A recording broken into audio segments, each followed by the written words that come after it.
Hello friends, स्वागत है आपनु मारा रसोड़ाना काठियावाड़ी स्वादमां। હું ભાવનાબેન રાઠોડ। આજે આપણે બનાવીશું 1 કપ વધેલા ભાતમાંથી ઢગલાબંધ પાપડ। તો ફ્રેન્ડ્સ, ભાત તો આપણા ઘરમાં વધતા જ હોય છે। તો ભાતના તમે મુઠિયા બનાવતા હશો, રસિયા મુઠિયા બનાવતા હશો કે પછી થેપલા બનાવતા હશો, પણ ક્યારેય તમે વધેલા ભાતના પાપડ બનાવ્યા છે? ફ્રેન્ડ્સ, એટલા સોફ્ટ અને સ્વાદિષ્ટ આ પાપડ થાય છે ને કે તમે ચાઈને ભાત વધારશો અને તમે અહીંયા જોઈ શકો છો કે હાથ અડતા જ પાપડનો ભૂકો થઈ જાય છે અને સ્વાદ તો એવો કે એક વખત બનાવો એટલે વારે વારે ઈચ્છા થાય। એક વખત બનાવી અને આખું વર્ષ સ્ટોર કરી શકો એવા પાપડની રેસીપી તમારી સાથે શેર કરી છે। તો વિડીયો બિલકુલ સ્કીપ કર્યા વગર જોજો। વિડીયો પસંદ આવે તો વિડીયોને લાઇક, શેર અને સબસ્ક્રાઇબ કરી પાસે રહેલું બેલ પ્રેસ કરો જેથી આવનારા નવા વિડીયો સૌથી પહેલાં આપને મળે। તો ચાલો બનાવીએ વધેલા ભાતમાંથી ઢગલાબંધ પાપડ। એના માટે મારી પાસે અહીંયા બપોરના વધેલા 1 કપ ભાત છે।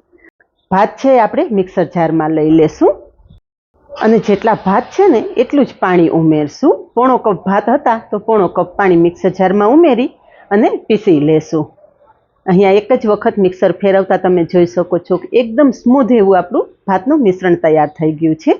તો તૈયાર કરેલું મિશ્રણ એક કડાઈમાં લઈ લેશું અને એની સાથે અહીંયા મેં 100 ગ્રામ જેટલા નાયલોન પૌવા લીધા છે। અત્યારે તમને પૌવાની ક્વોન્ટિટી વધારે લાગતી હશે, પણ નાયલોન પૌવા એકદમ હળવા હોય છે, વજનમાં 100 ગ્રામ જ છે। નાયલોન પૌવાની જગ્યાએ તમે જાડા પૌવાનો ઉપયોગ પણ કરી શકો છો। પૌવાને ધોઈ લેશું, 2 પાણીથી ધોઈ લેશો ને એટલે પૌવા પર રહેલી બધી જ ગંદકી દૂર થઈ જશે। હાથેથી ચોળી અને આ રીતે પૌવા ધોઈ લેવાના છે।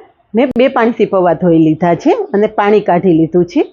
જે બાઉલ ભરીને આપણા ભાત હતા ને એ જ બાઉલમાં મેં અત્યારે પૌવા લઈ લીધા છે અને તમે જોઈ શકો છો કે જેટલા ભાત હતા ને એટલા જ પૌવા છે। પૌવા પણ આપણે મિક્સર જારમાં લઈ લેશું અને પૌવાની સાથે પહેલાં થોડું પાણી ઉમેરી અને પીસી લેશું। જરૂર પડશે એ પ્રમાણે આપણે વધારે પાણીનો ઉપયોગ કરશું।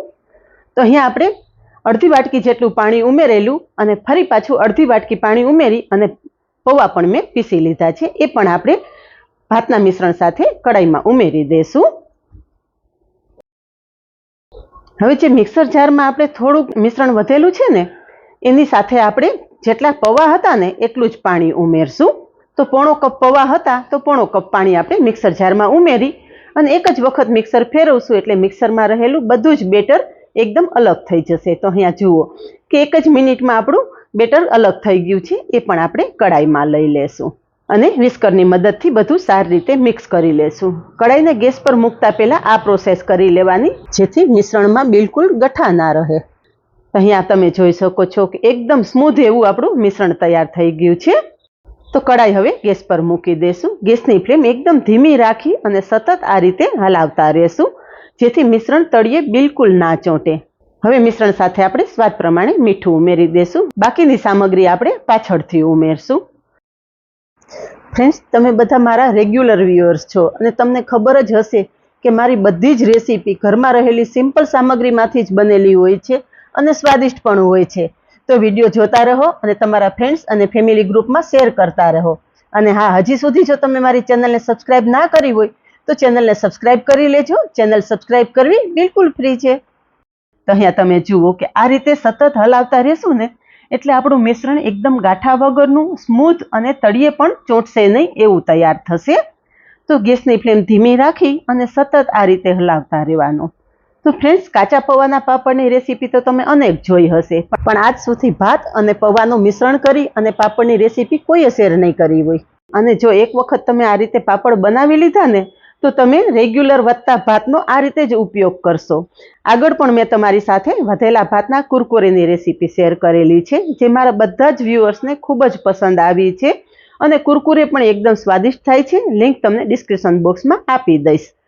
તો અહીંયા તમે જુઓ કે આ રીતે ધીમે ધીમે હલાવતા આપણું મિશ્રણ થોડું ઘટ થવા માંડ્યું છે।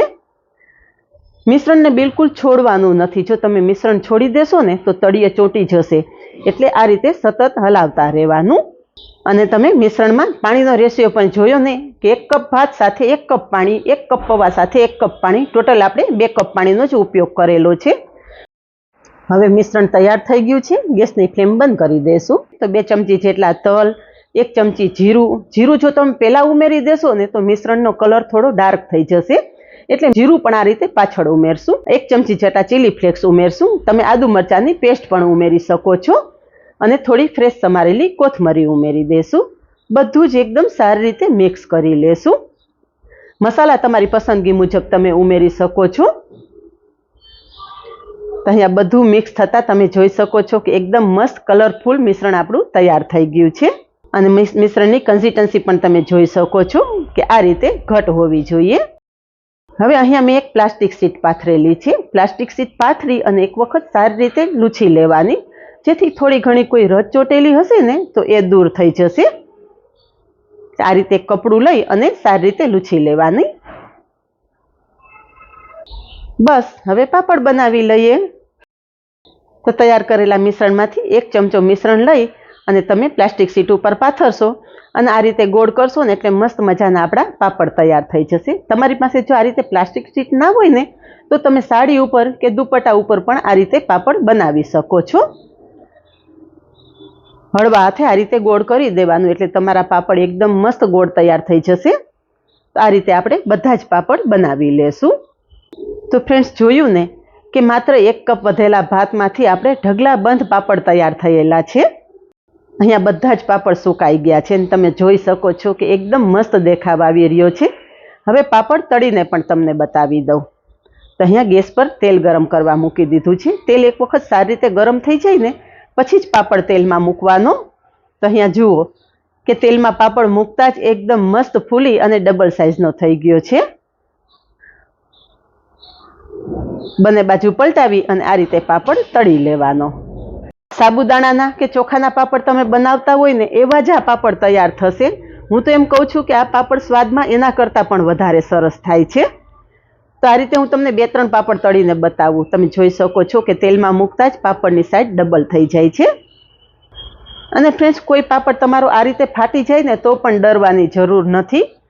તળશો એટલે પાપડ તો તમારે ભાંગીને જ ખાવાના છે. તો અહીંયા જુઓ કે આપણા ઢગલાબંધ પાપડ તળાઈ અને તૈયાર થઈ ગયા છે. પાપડ તળવામાં એક વાતનું ધ્યાન રાખવાનું કે ગેસની ફ્લેમ ફાસ્ટ રાખીને એકદમ તેલ ગરમ થઈ જાય ને પછી જ તળવાનું. તો જ તમારા પાપડ આવા સોફ્ટ થશે. તો ફ્રેન્ડ્સ, તમે જોયું ને કે 1 કપ વધેલા ભાતમાંથી ડબ્બો ભરીને પાપડ તૈયાર થયેલા છે. તો આ જ રીતે બનાવો અને કમેન્ટમાં જણાવો કે વેસ્ટમાંથી બેસ્ટ આઈડિયા કેવો લાગ્યો. આજે બસ આટલું જ. મળીએ નેક્સ્ટ વિડીયોમાં. ત્યાં સુધી બાય. Thank you.